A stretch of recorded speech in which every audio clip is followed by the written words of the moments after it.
Avatar: The Last Airbender is a story about peace, harmony, and inner balance. So naturally, its fanbase has spent the last 20 years doing the exact opposite. They've waged shipping wars that make Game of Thrones look civil, had endless debates over if a cartoon grandpa's a literal war criminal, and detonated dozens of nuclear bombs over Korra's mere existence. And on top of all of that, they've launched real-world harassment campaigns against the actors portraying their beloved characters. Why do they do this? No doubt it's because The Last Airbender is one of, if not the most beloved cartoon of all time. They love the intricate world building and bending forms carefully crafted based on real world cultures, or the absolute masterclass in character writing it displays. Fans were enamored from the very first time they saw it when they were 10 years old. But this is the story of what happens when fans like something a little bit too much. On a modern rewatch of Avatar, there are plenty of things that feel questionable. One of the strangest is that scene where Iroh pretends to be paralyzed so he can have June, the bounty hunter, fall on top of him. This is a gag straight out of the pervy grandpa playbook that every 2000s cartoon and anime seem to have on speed dial.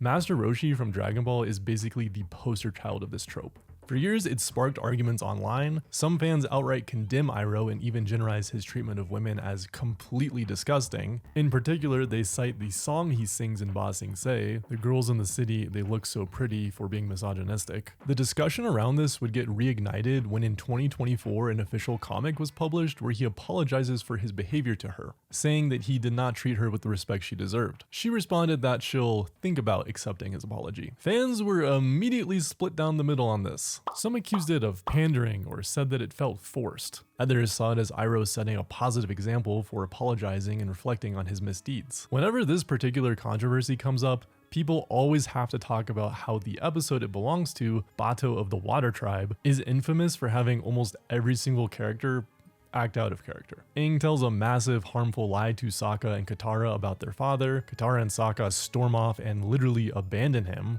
Iroh harasses a bounty hunter. The whole thing just feels like an Avatar Bizarro world. And overall, it's generally considered to be one of the lower quality episodes. The Iroh controversy extends way past that one questionable scene with June though. Anti-Iroh is practically its own fandom genre at this point. And it's not just about you pervy old man. Before he became everyone's favorite philosopher barista, Iroh was General Iroh, the man who led the siege of Ba Sing Se for 600 days. Because of this, there's a lot of debate over if Iroh is a war criminal. One side argues that Iroh was a general in a war, but he didn't actually commit any war crimes. The other side argues him leading an invasion counts as a war crime. It wasn't until his son died during the war that Iroh had a change of heart. So by the time we meet him, he's already had his character development. And now he's just a cozy grandpa with an unknown body count. Some fans think that's unearned. We never had to see him reckon with his guilt, and that other fans forgive him just a little bit too easily because they wish he was their real life grandpa.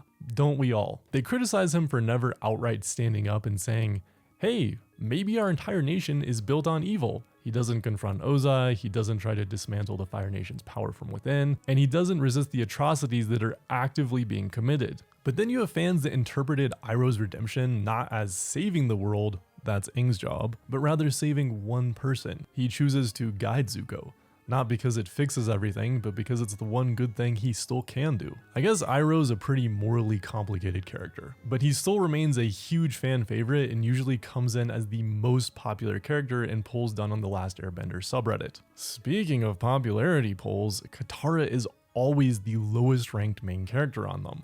And she easily takes the cake for being the most hated character from the original series. People hate Katara because she's whiny, talks too much, or heavens forbid, talks about her feelings over her mother being murdered more than once. Negative memes making fun of her are really common, such as complains 3 seasons about mother's death, disregards Aang for losing his entire people. Meanwhile, Zuko's given a complete pass for being an edgelord, screeching about his honor every 5 seconds and yelling at the sky to strike him with literal lightning. Which, okay, don't get me wrong, I love Zuko, but the double standard's a bit extreme. Clearly one of the biggest moments that generated Katara hate was her suspicion of Zuko in season 3 when he tries to join Team Avatar, which makes total sense. The last time she trusted him was when he literally betrayed her at Ba Sing Se. She'd have to kind of be a big dum-dum to trust him so quickly a second time. At the same time, I recognize fans were desperate to see Zuko's redemption arc finally pay off after waiting so long for it, and Katara was metaphorically redemption blocking them. Other complaints include her having the least character growth of the main group, constant trauma dumping or gatekeeping grief, her attitude and interactions with Toph, the whole jet thing, and turning into a revenge demon during the Southern Raiders episode. The last one is especially divisive. When Katara became a bloodbender, she swore never to use it again and cried afterward. But when she hunts down her mother's killer, she uses it with no hesitation. Some fans call that bad writing or hypocrisy.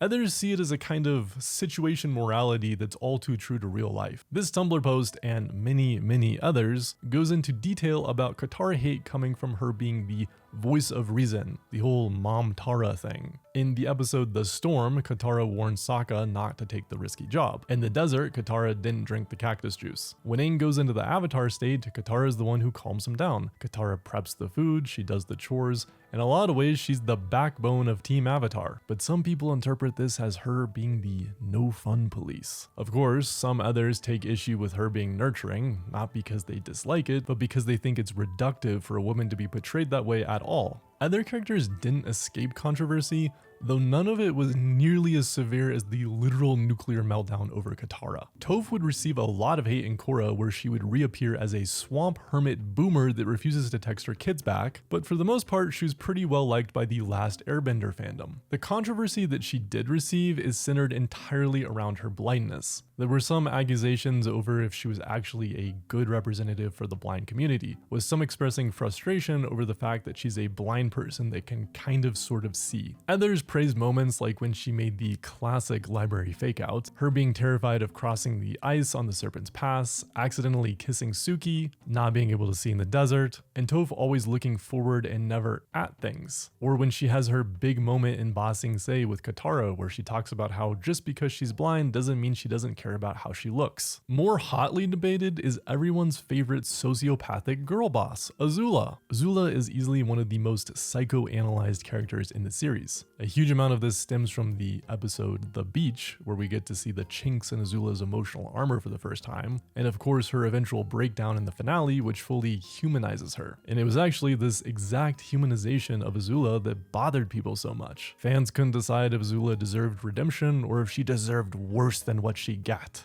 with essays such as why Azula did not need a redemption arc. It's hard to contend with the evidence in the show, which mostly portrays Azula as a deeply terrible person though. Who could forget when she suggested to Ozai that they burn everything in the Earth Kingdom to the ground? Real heart of gold there. Real heart of gold. The Azula defenders are on the side of Azula has childhood trauma, was a child soldier, and that pretty much excuses everything. Though they have some pretty serious firepower to back it up, as the head writer on the original show, Aaron Ehas, stated that he always intended for Azula to have a redemption arc. After her theoretical reformation, Azula would become a literal Canadian stereotype that apologizes for everything. And in an interview with Bryke, or Mike and Brian, the creators of Avatar, they implied that Azula could have turned out as a sweet little pumpkin if she had grown up in a better environment, and perhaps in the future she might have a chance to heal. This would come to a head when the comic Azula and the Spirit Temple would release in 2023, where Azula is forced to confront her past and will finally face her chance at redemption, but will she take it? Well, fans predicted that no, she wouldn't. And that was mostly true. It's clear from the comic that Azula hates Ozai, but she also didn't exactly turn into a goody two-shoes afterwards. Even after the release of this comic, there were accusations that people who wanted a redemption arc for Azula were romanticizing her. For instance, Azula has rejected Zuko's help at pretty much every single opportunity in the comics and seems fully committed to being evil. Not to mention that Azula was more evil than Zuko even before his redemption. You don't exactly see anyone calling for Ozai's redemption, so why does Azula get special treatment? Some fans argued that narratively, Azula was supposed to be a foil to Zuko, and having her get redeemed would just kind of cheapen everything and make the story seem more unrealistic. I don't know, we'll see what happens with Azula in the future, but somehow I doubt we'll ever see the Canadian stereotype of her that Aaron Ehasz wanted to bring to life. Since fans couldn't even really agree on the characters in the show, predictably the discussions on character pairings would spiral into all-out fandom wars. The biggest, most polarizing canon ship in the series was Katara x Aang, better known in the community as Katang. The show ends with them becoming a couple, and Aang's crush literally starts in the first episode. But Katang's supporters have an ancient and sworn rivalry with fans who wanted Zuko x Katara or Zutara. Both sides come armed with encyclopedic essays about why the other pairing just doesn't work. Yet there was an obvious imbalance. Despite Zutara being the unofficial ship, it was way more popular. There's even an official Zutara Nation subreddit that is extremely active even as the making of this video. Zutara fans aren't just your average shippers either. Plenty of people that worked on The Last Airbender or Korra have voiced their preference for Zutara. And even well-known creators like Ian from Sposh and Jenny Nicholson got in on the Zutara hype train during the Netflix hype. But why was Zutara so popular if it wasn't canon? Zutara fans like the enemies to lover trope and the symbolism of fire and water. They argue that Katara and Zuko had better, more mature chemistry than Aang and Katara, whose early dynamic was more sibling-like. For instance, Zuko had to earn Katara's approval rather than just being given it. And also that both characters were, and I quote, highly attractive and would look really good together. Zutara appreciation would fuel a massive wave of fan art, edits, fanfics, actually like, oh my god, so many fanfics. You know, shippers are getting really serious when they start making AI generated images of Zuko and Katara's family photos with their children. But Zutara fans didn't just love Zuko and Katara together, they had an entire thesis worth of reasons why Katara and Aang didn't work. For instance, there were accusations that Katang is a pairing that is obviously written by a man, and that realistically Katara would never fall in love with him. I found that this line of criticism of Katang was really common, with many claiming it's a quote-unquote nice guy ship that only men support. This Tumblr user took literal data on fans' preferences for Zutara or Katang and showed that men who had no romantic experience typically preferred Katang. Their conclusion was that these men are nice guys and relate to Aang because he is a nice guy. And I quote, "Males who haven't been in a romantic relationship tend to prefer Katang because of yet unidentified features of their personality. This type of personality tends to prefer Katang and also tends to result in no romantic partners." Others called into question if Katang was even age appropriate at all, citing the age gap between a 12 and 14-year-old as being too much. This Tumblr user claims that Katara was deliberately made to look younger in scenes by shortening her height where she was romantic with Aang, because Bryke knew that the age gap was inappropriate. Now, I haven't really seen anyone else talking about this, but I have to wonder, if Bryke thought the age gap was so bad, why wouldn't they just make them the same age, or not ship them at all? Other issues included fan resentment towards Katara needing to fix Aang, or her caretaking / motherly role towards Aang, and that Zuko did the work in fixing himself on his own. Ironically, I found other shippers stating that Katara would be good for Zuko because she could help fix him.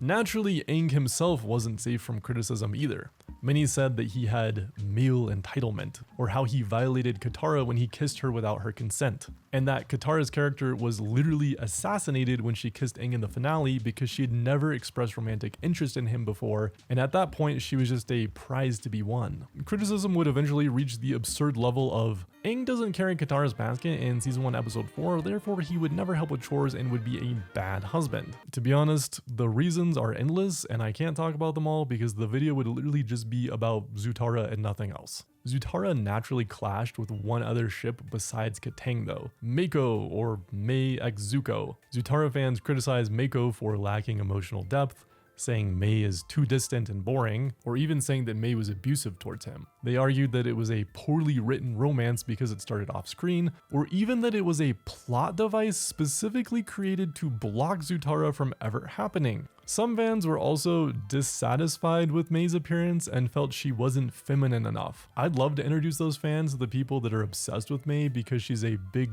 goth GF. Things only got messier when the comics came out. Mei and Zuko officially broke up because of Zuko's responsibility as Fire Lord, and well, because he lies to her, and they never reunite. Zutarians saw this as official recognition that Mei was no good for their best boy Zuko, and he was officially single and looking to mingle. Zutara drama would be reignited in 2024 when the Netflix Avatar live action dropped. I'll talk more about that later in depth, don't worry. Twitter quickly accused the Netflix adaptation of Zutara baiting by adding some tension scenes in between the two characters, like when Zuko touches her scarf. This resulted in arguments over if the Netflix version would have Katara as a new ship over Katang, and some people even started publicly begging for it to happen. It wasn't just fans though. Several of the writers for Netflix, including Keely MacDonald and Christine Boylan, were Zutara supporters. Now, both of them have deleted their Twitter accounts, so it's hard to find a lot of evidence for this, but reportedly they engaged in liking tweets about making Zutara in-game. Zutarians also had one of the earliest fandom scandals back in Comic-Con 2008. Bryke would put together a troll Book 4 animation using fan art that had been sent to them by mostly young fans, most likely girls to be honest with you, and used it to mock the ship. It even included the line, "Women who ship Zuko and Katara will have doomed relationships." The reaction to this by the fanbase was mixed, and disagreed if it was lighthearted fun or cruel. Bryke would repost it to their Tumblr 4 years later, clarifying it was a joke, but it seems like it aged poorly in the public eye. Even people who don't like shipping felt that the video was mean-spirited and publicly humiliated fans who were very young at the time and had sent their artwork in appreciation of the show. Well, we've heard a lot from the Zutarians. What about the Katangians? They were a smaller group for one, but they did have some things to say. They also have their own subreddit too, Katangst. In response to Zutarians frequently stating that Katara never showed any attraction to Aang, they cite Katara showing jealousy over Aang on multiple occasions, for instance the dancing scene in the 3rd season. But they would also attack Zutara fans back for things like fanfics where Zuko takes Katara prisoner on his ship, and then they fall in love amongst other things. The idea being that Zutara fans were glorifying colonialism and painting Zuko as an abuser termed dreamboat. As far as I can tell though, a large portion of the fanbase doesn't really care about shipping, and many of them are actually aggravated by it. Not because shipping is inherently problematic, but because the most extreme shippers go out of their way to tear down characters, usually Aang or Zuko, to try and justify their preferred ship. Some anti-shippers even claim it's problematic that grown adults are shipping teenagers in a show they watched when they were 10. I was more concerned with whom Momo should be shipped with. Is Momo x Appa the one true pairing? Okay, I'm kidding. Clearly it's Momo x Cabbage Man. And fine, okay, maybe I'm also part of Zutara Nation. There were other ships people were interested in besides Zutara. For instance, in the fanfic scene, Zutara would actually have more competition with Zuka than with Mako or Katang, Zuka being Zuko and Sokka. I imagine it's largely fueled by that legendary scene where they're bonding over their shared trauma of women. The only other major canon couple was Sokka and Suki, and to this day the relationship status and fate is a huge mystery in the fandom. Sokka never had children, had a long-distance relationship with Suki, and never officially got married to her. Suki is also barely present in content post The Last Airbender, and it's well known that Bryke never intended to have a large role for her character outside of the Kyoshi Warriors episode in season 1. But the fans and show writers liked her so much they kept bringing her back anyways. Okay, but what actually happened to them, right? The biggest clue comes from the Legacy novel, where Team Avatar writes personalized letters to Kid Tenzin. In Sokka's letter, he recounts how they took down an airship during the Comet battle, but he entirely excludes Suki until Toph reminds him. Fans found it surprising that Toph was there with Sokka, but not Suki. And Aang later directly comments on the Kyoshi Warriors, saying that the Kyoshi Warriors were led by Suki, and your uncle Sokka was smitten, and that Suki and Sokka were an amazing team together. The past tense here is a little bit hard to ignore. That wording kicked off a whole new wave of discourse and debates. Some fans insisted that it meant they had broken up. Others argue that Sokka bragging about himself and forgetting Suki doesn't necessarily mean they had separated, or that it's totally possible that they continued a relationship without ever getting married. I even saw some fans using this as evidence that they were actually together, but I think they might be coping a little bit. A lot of the anti-Suka, okay, these shipping names are getting kind of hard to pronounce. A lot of the anti-Suka speculation stems from other ship theories such as Sokka being a secret lover to Toph and the real father to Suyin and Korra. Others just wanted Suki and Ty Lee to get together instead because of Ty Lee joining the Kyoshi Warriors.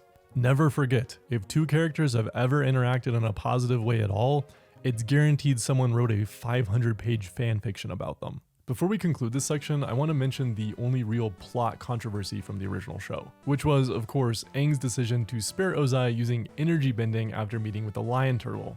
It wasn't so mad that people were unsatisfied with the ending, so much as people calling it an ass pull that let Aang avoid a real moral decision. Others saw it as thematically perfect conclusion, mercy over vengeance, harmony over domination. Had Aang killed Ozai, it would have shattered the show's spiritual tone. Had Ozai been redeemed, it would have felt kind of unbelievable. So Aang's third option sits right at the heart of what Avatar is, a story about balance, which ironically caused a huge imbalance within the fandom. Of course, if you remember, the whole reason that Aang spared Ozai is because he's a pacifist. And that's kind of funny when you can find dozens of moments in the cartoon where it definitely doesn't look like those Fire Nation soldiers are going to be coming back. So I've already briefly mentioned the comics, but the most contentious in the fandom by far are the ones that answer the question of what happened after the finale. Surely Zuko found his mom, Appa found love, and Toph won the world champion bodybuilding competition, right? Well, not exactly. The comic that picks up immediately after the finale is The Promise.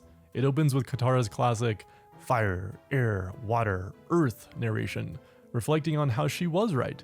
Aang did save the world. Unfortunately, he couldn't save fans from arguing about this comic. The Promise centers its story on a political nightmare, great start, on how to deal with the Fire Nation colonies still remaining in the Earth Kingdom. The colonies have been there for a long time now, and the Fire Nation and Earth Kingdom citizens have become intermarried and built new mixed heritage communities. Zuko is on the side of let the mixed heritage families stay. Aang is on the side of the four nations must be separate for there to be balance in the world, and the Fire Nation colonies were also created from a literal war. Then comes the Promise though. Zuko is terrified of one day turning into his father, and he wants Aang to kill him if that day ever comes. And Aang agrees to that. He agrees to killing Zuko. This garnered reactions on Twitter like, why is Aang all lives matter willing to kill his friend when he couldn't even kill Ozai? Fans generally consider most of the cast in the comic to be completely out of character.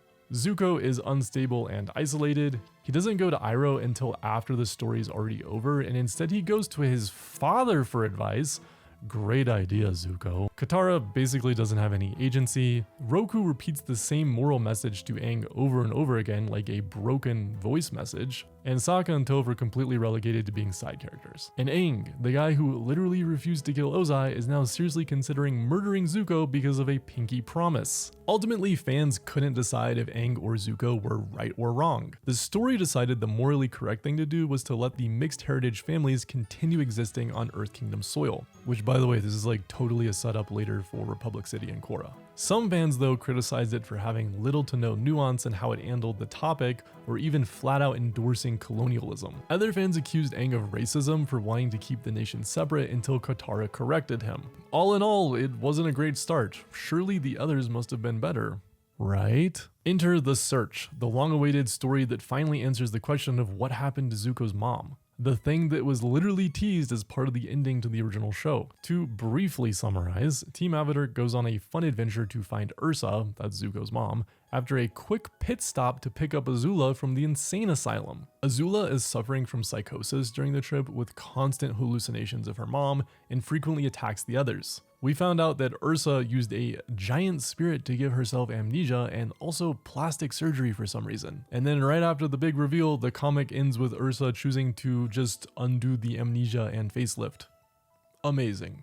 The comic proved to both be extremely confusing to fans as well as also controversial. The biggest debate centered around if Ursa was justified in erasing her memory, with some for it and some against. One camp argued it betrayed her character, pointing out that Ursa was portrayed as fiercely protective in the cartoon, and that not enough was done to transition her character to someone who would just literally give up on her children. The other camp claimed it was justified due to the trauma Ozai inflicted on her and that she was basically just protecting herself. And then there's the issue that the comic's big emotional reveal that Ursa chose to forget everything gets completely undone. Fans felt like the story basically just invalidated itself and that we would have been better off not knowing what happened at all. Azula fans hate the comic because despite suffering from psychosis, the rest of Team Avatar legitimately doesn't seem to notice that she's literally hallucinating. There's also this scene where Zuko holds her over a cliff and threatens to throw her off of it, which many people found extremely off-putting. The search answered the mystery of Zuko's mom, but created a mystery fans are still debating over to this day. How is Azula wearing lipstick when she's in a straitjacket? Like, girl, we all know you're iconic, but what? I love that Azula's lipstick continuity is something that fans feel is important enough to argue over. Anyways, there's actually a lot of other comics and books which have either been praised or hated by fans. While I haven't personally read that many of the books, I can tell you that they are extremely violent and include stuff like Yang Chen exploding people's heads and Kyoshi slitting throats with glass bending, or that the Fire Nation has a secret island where they transform people into combustion benders through what is basically torture. Fan reactions to the darker tone were mixed, some liked it, others felt like gore had no place in the universe and should never have been added. Also, fun fact, the books answered the age-old question of why does Azula have blue fire? Well, we learned that benders with blue fire had ultra-refined chi control and they were able to achieve perfect combustion or something. The actual real reason she has blue fire is just because it looks cool.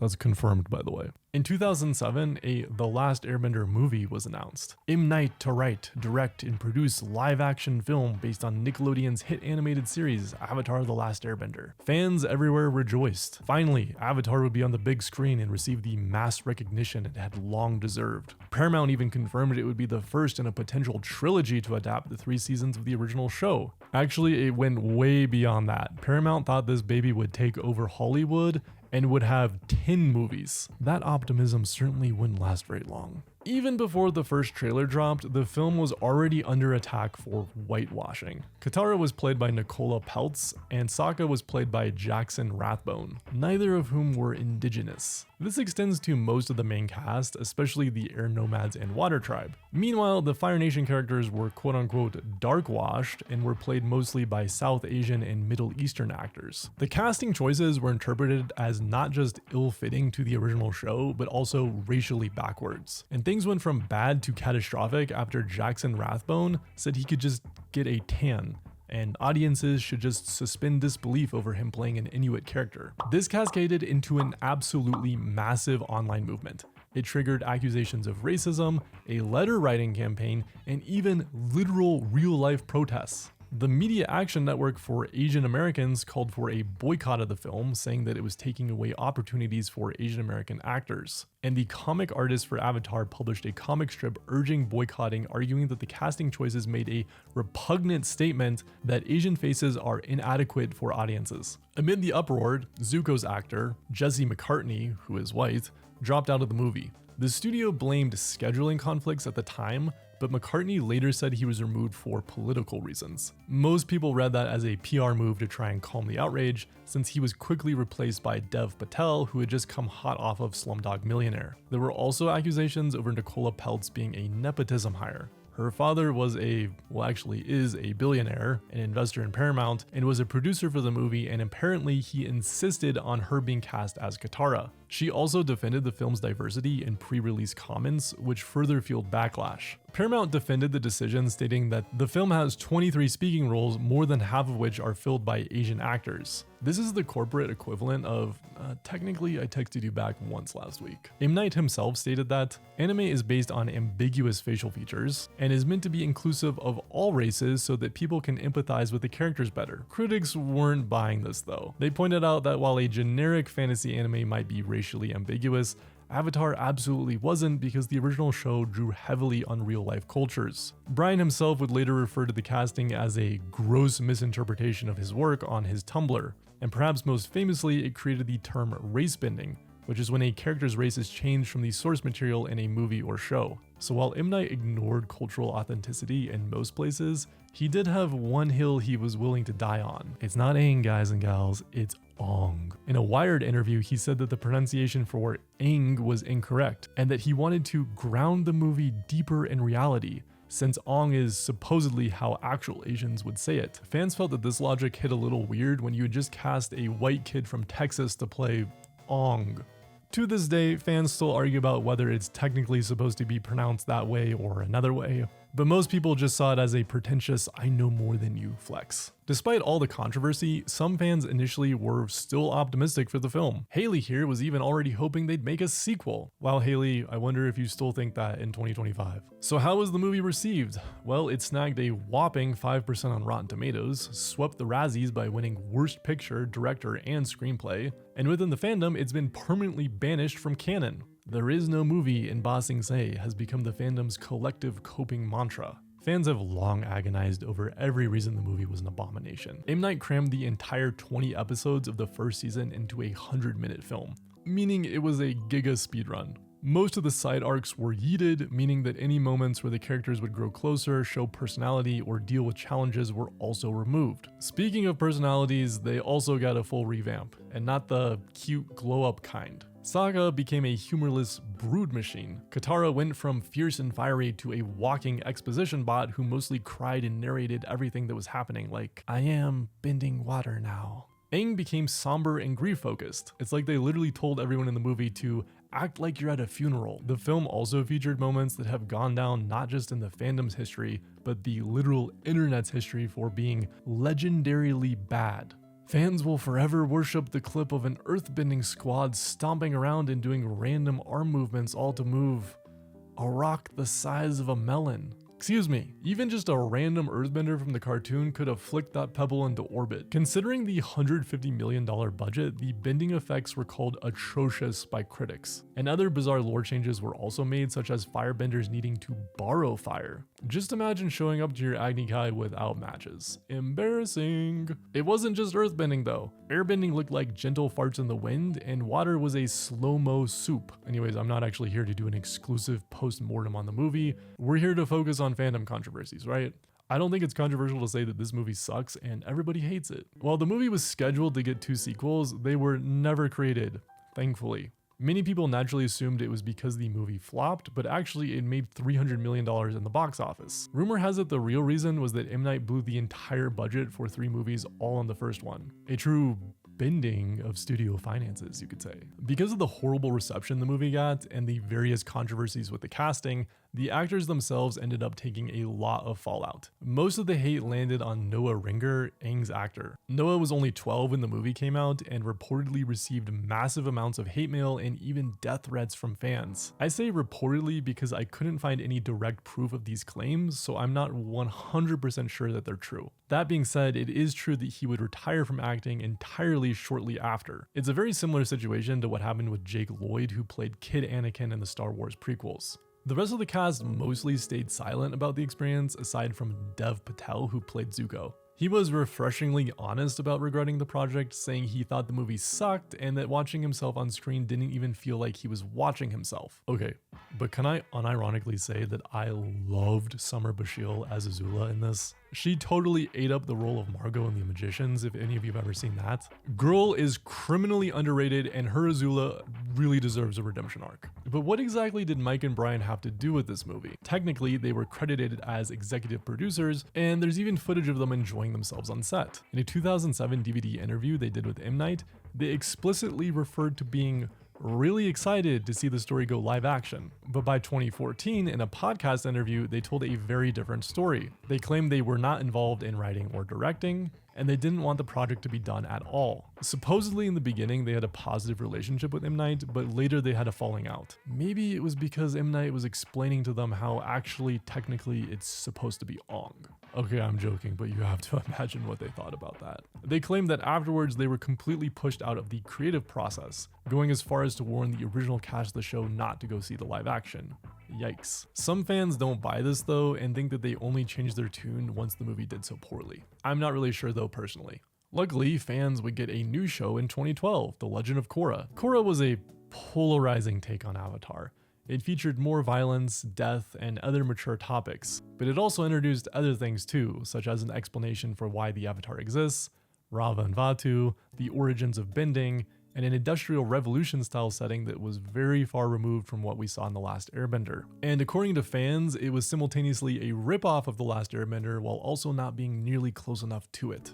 Naturally, the show would become a permanent war zone and is subject to massive internet debates and arguments to this very day. Many fans claim it even retroactively ruins the original series. Okay, so I think that the general consensus is that Korra is a good show and that it reviewed quite well. The average reaction to it was something along the lines of, "It was good," or "Season 2 was rough, but I still enjoyed it," or "I prefer The Last Airbender, but Korra is still fine." Other people were not as thrilled about it. At the center of the Korra controversy was Korra herself. Some loved her, some didn't care for her, and some act like she personally had been leaving flaming bags of poop on their porch every night for the last 10 years. She was complex and deeply flawed, which was a major departure from Aang. You could argue flaws make characters interesting, but others just found her to be incredibly annoying and hot-headed. There are so many different reasons as to why people don't like Korra, so I've tried to create a greatest hits list. Number 1, Korra is the worst avatar, usually referring to when she severed the connection to the past avatars by losing to Unalaq, which erasing thousands of years of accumulated wisdom and ensuring future avatars have to start from scratch isn't that great. Other fans note that Korra didn't sever the connection on purpose, she tried to prevent it and failed. It's not like she literally woke up one morning and was like, "Man, I want to give myself a spiritual lobotomy." There are some kind of interesting meta theories by the community on how severing the past connection was a knee-jerk reaction by the writers to people complaining that Aang solved all of her problems for her in season 1. Complaint number 2. Korra is a Mary Sue. Okay, so this one shows up in literally any negative discussion about the show. The argument goes that Korra mastered the elements too quickly compared to Aang because she was bending 3 of them as a toddler. Other fans point out that Mary Sues don't lose fights,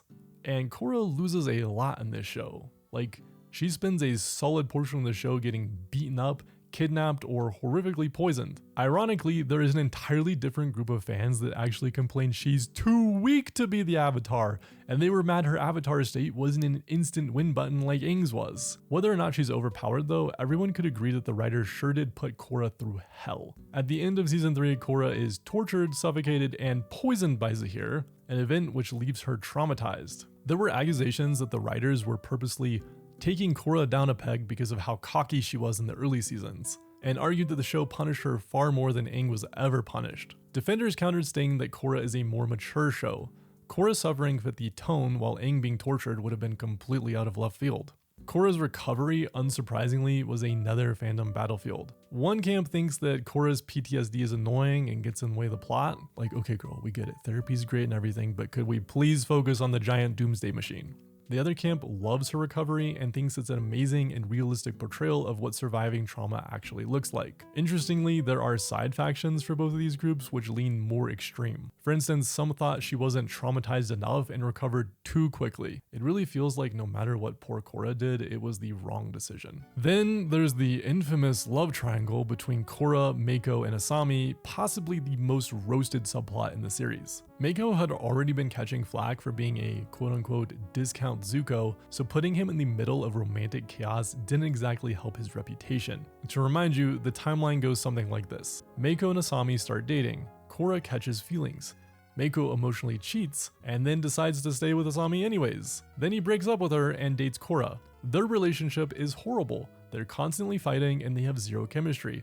And then they break up. Most of the fandom agreed this was exhausting. Some called it a realistic teen drama, others called for Mako to be thrown into the void for what he did to Asami. On the Braving the Elements Avatar podcast in September of 2025, Mako's VA, David Faustino, would talk about how he received a significant backlash from girls who were angry at Mako. He apparently had to explain to them that he wasn't literally Mako. As everyone now knows, the final shot of the show featured Korra and Asami holding hands. Many saw the scene as a clear romantic confirmation of Korrasami, that's Korra and Asami ship. Others claimed that fans were reading into it too much. Yeah, like they're totally just roommates who hold hands and stare longingly into each other's eyes for fun. Plenty of fans celebrated the moment as groundbreaking for its time, others were left feeling frustrated.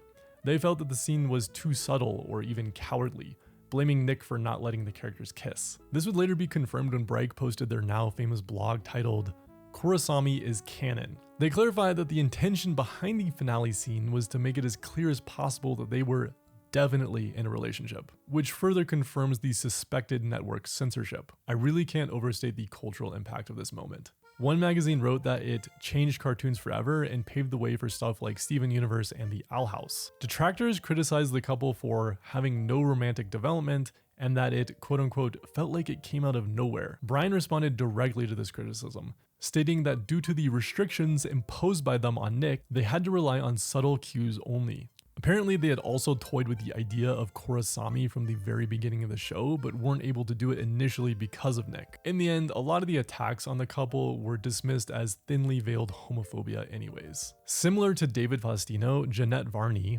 Korra's voice actor, would also receive backlash for her role as Korra. In an interview, she discussed how when she did a convention after the finale aired, she had way fewer people come up to her than normal. Someone even pulled her aside and told her it was because her character was bisexual.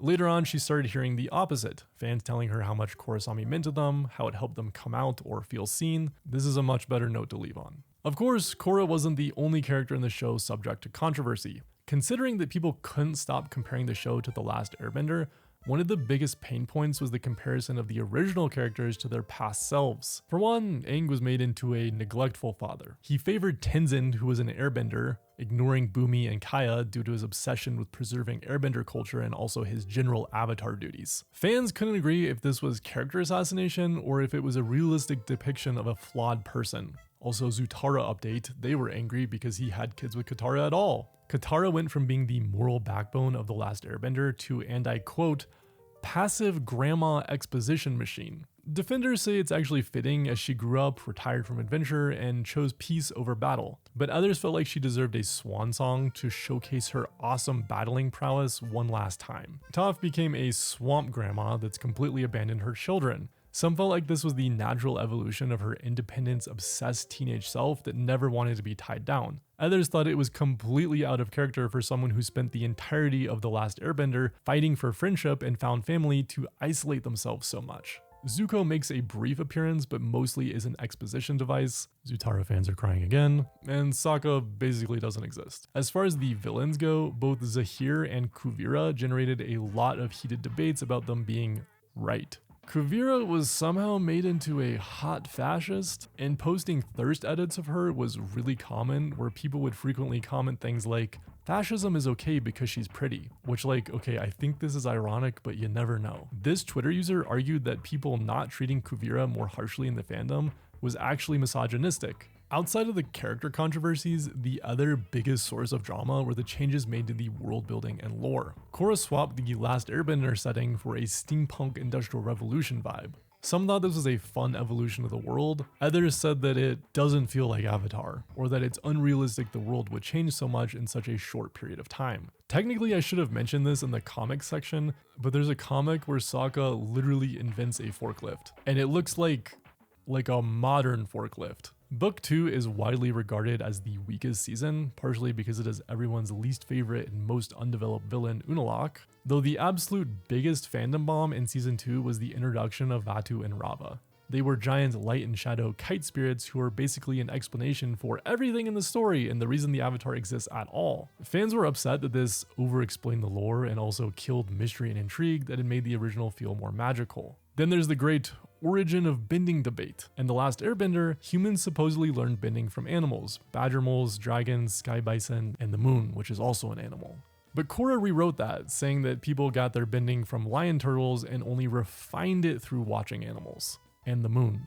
Cue immediate arguments over whether that's a retcon or if it's all internally consistent. Anyways, the point is, a lot of people use these reasons, along with the changes made to the OG cast, for Korra not only being irredeemably bad, but also having retroactively ruined The Last Airbender. This might be just a little bit dramatic in my opinion, but okay. It's hard to talk about what went wrong with Korra without bringing up the cursed production history behind it. Originally, Nick executives didn't even want to greenlight the show because they thought that girls would watch shows about guys, but guys wouldn't watch shows about girls. This was despite test screenings literally showing that boys were totally cool with Korra. The show was originally intended to be a self-contained 12-episode miniseries, but it was later expanded to a second season and then 4. Since the renewals came separately, the writers had to treat each season like it might be the last one. And because executives had no confidence in the show, it was mismanaged, put into bad rating slots, bots, and then eventually forced off of TV and made online only. The show also had its budget slashed for one episode, which resulted in the infamous recap episode. Asami was originally a villain, but executives cited concerns that audiences wouldn't feel comfortable with a female antagonist. And as previously mentioned, romantic tension between Korra and Asami was completely censored. Fans used these as reasons the show underperformed, had disposable villains, disconnected storylines, or just wasn't as good as people wanted it to be. Okay, so I want to go into crackpot territory with you guys. See, there's a certain contingent of fans that subscribe to the conspiracy theory that The Last Airbender wasn't good because of Bryke, but because of Aaron and his wife at the time, Elizabeth. According to this theory, they were the real creative brains behind the show. And when they left, that's when everything fell apart. Ihaz was responsible for a lot of things that people cherish about Avatar. For instance, originally Bryke intended for Iroh to betray Zuko. It literally says here that Zuko doesn't know that his uncle is under strict orders from the Fire Lord to teach his son incorrect firebending. It's the Fire Lord's insurance that his son's power will never surpass his own. Behind the scenes information also revealed that Ihaz was the one that brought a quote-unquote softer side to Uncle Iroh. And obviously, as we all know now, Iroh became an instant fan favorite, and people now quote him like he's literal scripture. Ihaz was also responsible for other things, such as convincing Bryke to write Toph as a small blind girl instead of a big ol' macho man, which is then referenced in the Ember Islands player episode. Interestingly, Toph was the second character to get changed to a girl, as Azula was originally going to be Zuko's brother, Prince Azul. The actual reason for the falling out between them is unknown, though there are various rumors and theories. To be honest though, I'm not sure how much I personally buy this theory. Ihaz has his own show now, The Dragon Prince, and while I can't say I've seen it, it's been met with middling reviews overall. Also, it's not exactly like Bryke were bad at writing episodes. Many of the best episodes in the show were written by them specifically. It really feels like The Last Airbender was just lightning in a bottle. Actually, this theory goes even deeper. In 2019, Aaron was accused of misogyny in the workplace, and his wife Elizabeth left him in 2021. This is getting really weird, but some fans questioned if Elizabeth ever even existed at all, as there are no known photos of her. But I'm like 99% sure this isn't true because apparently they literally had a kid together. Avatar would eventually be picked up by Netflix in 2018 for one of their famous live-action big-budget adaptations, announcing that the series' original creators would be the executive producers and showrunners. Naturally, the fanbase was skeptical. The scars from the 2010 movie were still there, and most had zero faith in another live-action attempt. Other fans were exhausted from the absolute deluge of live-action remakes clogging every streaming platform. Plus, The Last Airbender was already a masterpiece. Why improve on perfection? The show premiered in 2024 with a fat price tag of $15 million per episode. The production was plagued with issues caused by the LED volume Netflix tried using to avoid needing to CGI backgrounds in. The volume is just a big dome of LED screens, kind of like the dome in Las Vegas, except on a smaller scale. The volume was a disaster for the production, and many of the film scenes needed to be CGI'd anyways to create a seamless look. As for what fans thought about it after it came out, I mean, just take a look at the YouTube videos made on it. It should tell you everything you need to know. The consensus seemed to be that it's a mediocre adaptation at best and an atrocity to Cinnamoroll at worst. There were major criticisms of negative changes to the character personalities, CGI bending being underwhelming, and the show not having enough episodes with either too much cut content or content that was smushed together in a poorly fitting way, while still somehow having episodes that felt too long. There was a small mercy in that it cut out some of the worst garbage filler episodes from the original cartoon. Yes, the Great Divide straight into the dumpster with you.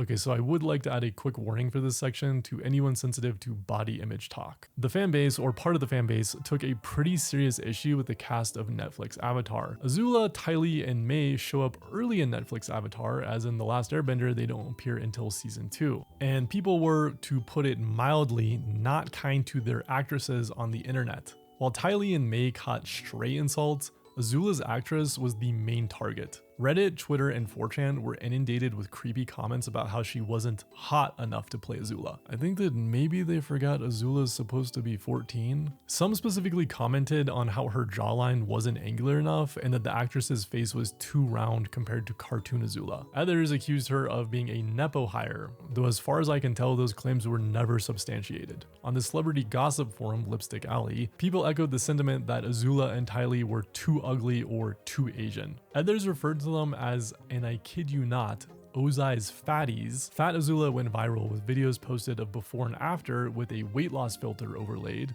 or photoshops of Appa onto their faces. Oftentimes this was accompanied by Azula Yip Yip or May Yip Yip, going as far as to say that they were going to be recast to play Appa in season 2. This generated constant comparison of the actresses to better cosplayers or even AI generated images. Hello, what is going on with Tylee's eyes here? Is this what happens when you try creating an anime girl in real life? Zuko's actor wasn't spared either though. He got flack for looking too Asian and being too short. Like, sorry girlies, he forgot to unlock the 6'5" anime bad boy DLC for you. Luckily, there were plenty of people who called these criticisms out for what they actually were, which was just cruelty. And they also came out in support of the cast. Predictably, this anger led fans to harass cast members, and some fans even escalated this further by stalking Elizabeth Yu's socials and claiming she'd been losing weight, with disgusting comments like, "You've been de-bloating," or "Now that's Azula." Anyways, most fans did agree that the costumes in the live action were not amazing.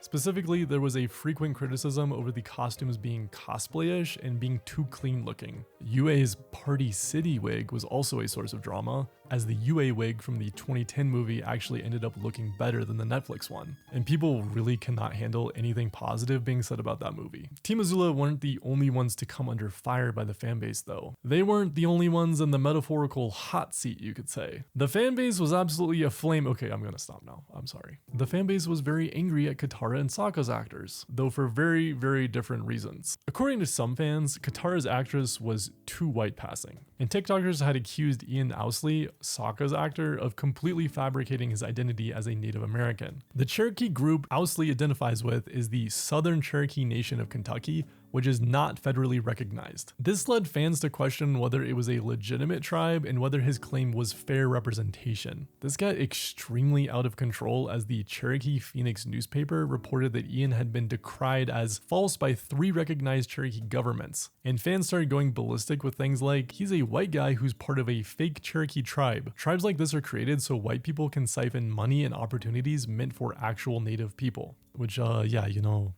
I don't think there was any evidence for this claim. There was also a backlash over the actors being Native American but not Inuit, which of course is what the Water Tribe was originally based off in the cartoon. Fans said things like, they're indigenous but not the right kind of indigenous, and claimed it was discrimination against Inuit actors. Naturally, this led fans to dig up loads of Inuit actors who they claimed would be a better fit, with the quiet part being that they were a better fit because the fans thought they were hotter. Others were just happy that they cast non-white actors at all, and that it's fine if the Water Tribe should take inspiration from all indigenous tribes. Some pointed out that if the casting had to be so strict, then Aang's actor would have to be an actual literal Tibetan monk, or that all of the actors for the Fire Nation would need to be Japanese. Outside of the fanbase having a meltdown over the actors and the characters, many also took issues with how personalities were altered. So in the original cartoon, Sokka was unapologetically sexist and believed that men were better at fighting than women. Netflix got rid of this after claiming that it was a necessary modernization. Critics of this decision argued that the whole point was Sokka's growth. He got his butt kicked by Suki, and the show made it abundantly clear that sexism was a character flaw.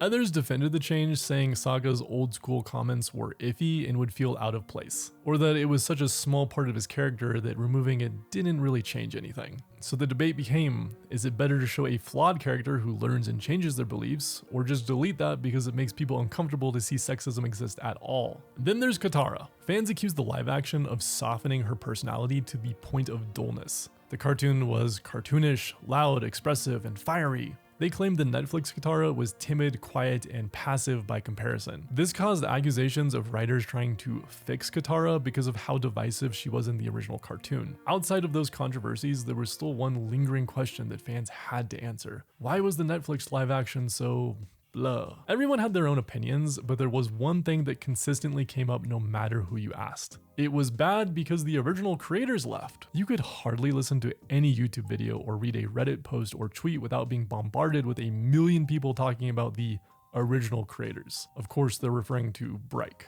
Bryke had left the production in 2020, just 2 years after it had been announced. The only reason given being a mysterious post about creative differences between them and Netflix. Considering how ambiguous this phrase was, this led many fans to speculate that Bryke left because Netflix wanted to make major changes that they didn't approve of. Probably that they wanted to ruin Avatar and legally require everyone to call Aang Ong. This theory caused many fans to abandon hope for the live action being good long before it came out, so expectations were already low.